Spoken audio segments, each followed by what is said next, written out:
శని ఆదివారాల కూల్చివేతలేంటి? హైడ్రాకు చుక్కలు చూపించిన Telangana high court.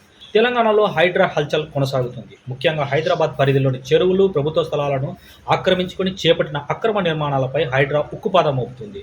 Weekend వచ్చిందంటే చాలు హైడ్రా ఎక్కడ కూల్చివేతలకు పాల్పడుతుందో అని జనాలకు కంటి మీద కునుకు లేకుండా పోయిందని చెప్పుకోవచ్చు. ఇదిలా ఉండగా ఇటీవల కొంతమంది హైడ్రాపై తెలంగాణ హైకోర్టులో పిటిషన్లు దాఖలు చేశారు. దీనిపై విచారణ చేపట్టిన ధర్మాసనం హైడ్రా కమిషనర్ రంగనాథ్ను వర్చువల్గా కానీ, నేరుగా కానీ కోర్టు ఎదుట హాజరు కావాలని ఆదేశించింది. ఈ నేపథ్యంలో హైడ్రా కమిషనర్ రంగనాథ్ కోర్టు వారి ఎదుట వర్చువల్ గా హాజరయ్యారు. ఈ క్రమంలో హైడ్రా పనితీరు పట్ల కోర్టు ఘాటుగా వ్యాఖ్యలు చేసింది. అయినా శని ఆదివారాల కూల్చివేతలేంటని కూడా ఘాటు వ్యాఖ్యలు చేసింది.